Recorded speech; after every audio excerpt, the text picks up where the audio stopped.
पाकिस्तान ने ऐलान कर दिया दर्शकों, लेकिन इसके पीछे की वजह मैं आपको बताता हूं। पाकिस्तान को ये सब करने की जरूरत इसलिए पड़ी क्योंकि उनके सारे हथियार भारत के सामने फुस साबित हुए। चीन से लेकर तुर्की तक के ड्रोन इन्होंने लिए, भारत के एयर डिफेंस सिस्टम ने उन्हें नेस्तनाबूद किया और पाकिस्तान को ये हर मोर्चे पर धोखा देते रहे। लेकिन पाकिस्तान के हथियार बेदम कैसे हैं ये जरा मैं आपको बताता हूं। इनका JF-17 फाइटर जेट पाकिस्तान को चीन ने दिया है। JF-17 फाइटर जेट भारत की ताकत के सामने टिक नहीं पाया, बेदम साबित हुआ। इसलिए पाकिस्तान ने कहा कि हम पीछे हट जाएं। F-16 फाइटर जेट पाकिस्तान ने अमेरिका से खरीदा, लेकिन पुराना हो चुका जेट, और फाइटर जेट भारत के सुरक्षा कवच को भेदने में नाकाम रहे। ये जानते थे पाकिस्तान, इसलिए पीछे हट गया। अवॉक्स को हमने नेस्तनाबूद कर दिया था दर्शकों, और ये पाकिस्तान को अपने airborne warning and control system पर नाज था, जिसे भारतीय वायुसेना ने निपटा दिया था, नेस्तनाबूद कर दिया था। अब आपको मैं बताता हूं फतह 1 मिसाइल। इसके बारे में कहा गया कि भाई ये तो बड़ी मजबूत है, लेकिन guided multiple launch rocket system को भारतीय एयर डिफेंस ने पूरी तरह से तबाह कर दिया, ये जानकारी आई। लेकिन जब और जानकारी जुटाई गई तो पता चला कि फतह 2 आई थी पाकिस्तान की, उसे भी हमने कैसे नेस्तनाबूद कर दिया है हरियाणा के पास, वो आपने देखा। अब आप देखिए HQ-9, ये जो सतह से हवा में मार करने वाले एयर डिफेंस हैं, इसको हमने पहले ही दिन गिरा दिया था हमारे हार्पी ड्रोन से दर्शक, और इसलिए पाकिस्तान को लगा कि अब तो कुछ कर नहीं पाएंगे। अब इनका एक और है J-10C फाइटर जेट, ये भी चीन ने ही बनाया, चीन ने ही दिया है दर्शक, और इसका इस्तेमाल पाकिस्तान करता, उसको समझ नहीं आया कि अब करें तो करें क्या, क्योंकि भारत के एयर डिफेंस सिस्टम के सामने नाकाम रहते। अब PL-15 इनके पास मिसाइल है, ये भी चाइना ने बनाई। चाइना का सामान पाकिस्तान को लगा ना जाने कितना टिक पाएगा, इसलिए उसने बेहतर विकल्प यही समझा कि भारत का एयर डिफेंस सिस्टम मजबूत है और सब कुछ भेद रहा है, तो वो आगे ना बढ़े, इसलिए उसने सीज फायर के लिए आगे कदम बढ़ाए। अब भारत से पाकिस्तान को ना सिर्फ आसमान में मुंह की खानी पड़ी दर्शकों, जवाबी कार्रवाई जमीन पर भी हुई है। कैसे, ये आप देखिए, तस्वीर देखिए बस। पाकिस्तानी सेना, पाकिस्तानी रेंजर्स पोस्ट हैं दर्शकों, जिन्हें हमने नेस्तनाबूद किया, देखिए। और टेरर लॉन्च पैड हैं ये, यहां से क्या करते हैं, आतंकवादियों को ले आते हैं, सीज फायर देते हैं, घुसपैठ कराते हैं और ड्रोन छोड़ते हैं। लेकिन इन्हें हमने कैसे मिट्टी में मिला दिया, ये भी आप देखिए। और कुछ घंटे पहले सियालकोट में मेरे पास खबर है दर्शकों, ऑपरेशन सिंदूर के तहत 5 बजे से पहले भारत ने ये कार्रवाई की। ये देखिए, ये कार्रवाई हमने की है, लेकिन तस्वीर में आपको बता रहा हूं, यानी आसमान में भी नुकसान हुआ, ड्रोन्स भी धराशायी कर दिए और पाकिस्तान को जमीन पर भी जमकर मार पड़ी है। लेकिन आप समझिए दर्शकों कि भारत के पास कितनी महत्वपूर्ण एयर डिफेंस सिस्टम है, उसके बारे में बताऊं उससे पहले एक खबर आपको दे दूं। प्रधानमंत्री आवास पर बैठक चल रही है, बैठक खत्म हो चुकी है, ये खबर हमारे पास आ गई है। CDS तीनों सेना अध्यक्ष मीटिंग में थे, रक्षा मंत्री राजनाथ सिंह मौजूद थे, NSA अजीत डोभाल मौजूद थे दर्शकों, और आपको यह भी बता दूं विदेश मंत्री S जयशंकर भी जुड़े हुए थे। और सीज फायर के बाद यह मीटिंग PMO में हुई। अब इस मीटिंग के बाहर क्या आता है दर्शकों, हमें भी इंतजार है, क्योंकि अभी तक हम आपको सिर्फ और सिर्फ आधिकारिक जानकारी दे रहे हैं।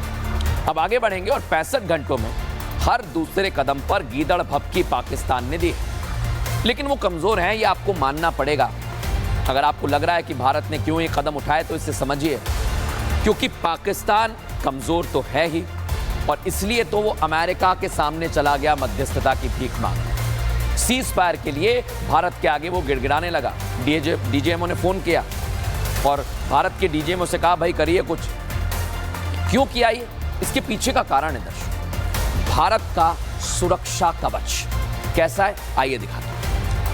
S-400 एयर डिफेंस सिस्टम, जिसका आपने जिक्र सुना होगा, 600 किलोमीटर से 300 किलोमीटर, यानी 600 से टारगेट करता है और 300 से 400 के बीच में टारगेट को ट्रैक करके ये गिरा देता है।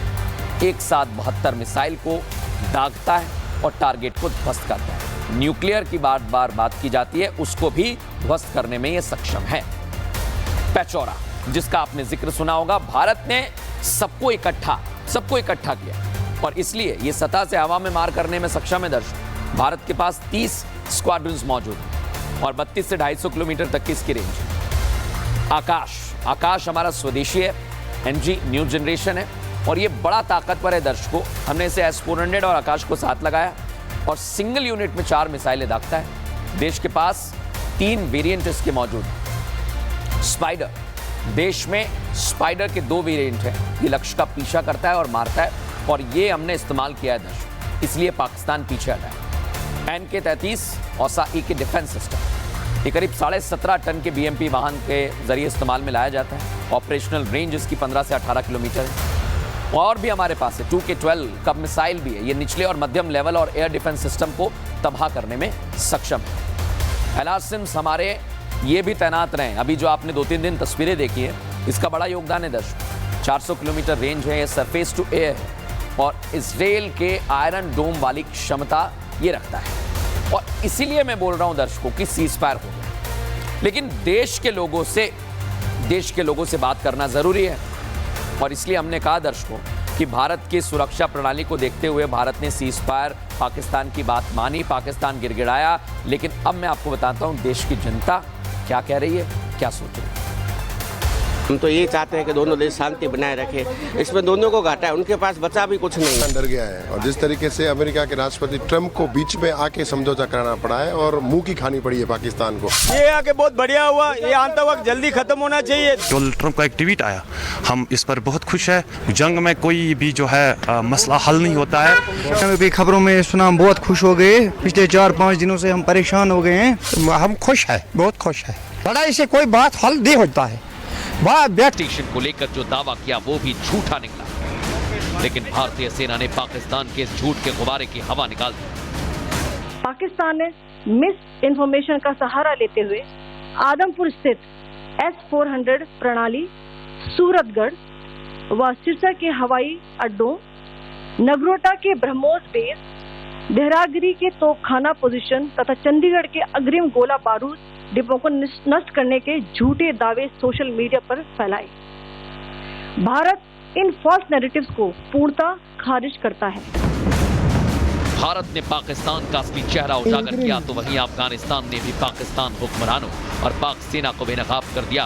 पाकिस्तान जो झूठ फैला रहा था कि भारतीय मिसाइल अफगानिस्तान की जमीन तक पहुंची है, उसे अफगानिस्तान ने झूठा करार दिया।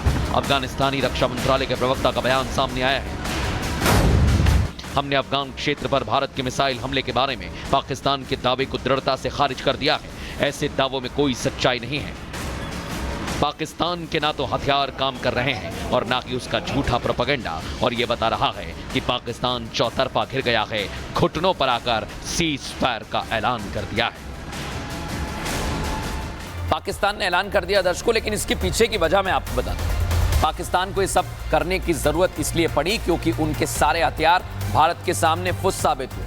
चीन से लेकर तुर्की तक के ड्रोन इन्होंने लिए, भारत के एयर डिफेंस सिस्टम ने उन्हें नेस्तनाबूद किया और पाकिस्तान को ये हर मोर्चे पर धोखा देते रहे। लेकिन पाकिस्तान के हथियार बेदम कैसे हैं, ये जरा मैं आपको बताता हूं। इनका JF-17 फाइटर जेट पाकिस्तान को चीन ने दिया है। JF-17 फाइटर जेट भारत की ताकत के सामने टिक नहीं पाया, बेदम साबित हुआ। इसलिए पाकिस्तान ने कहा कि हम पीछे हट जाएं। F-16 फाइटर जेट पाकिस्तान ने अमेरिका से खरीदा, लेकिन पुराना हो चुका जेट, और फाइटर जेट भारत के सुरक्षा कवच को भेदने में नाकाम रहे। ये जानते थे पाकिस्तान, इसलिए पीछे हट गया। अवॉक्स को हमने नेस्तनाबूद कर दिया था दर्शकों, और ये पाकिस्तान को अपने airborne warning and control system पर नाज था, जिसे भारतीय वायुसेना ने निपटा दिया था, नेस्तनाबूद कर दिया था।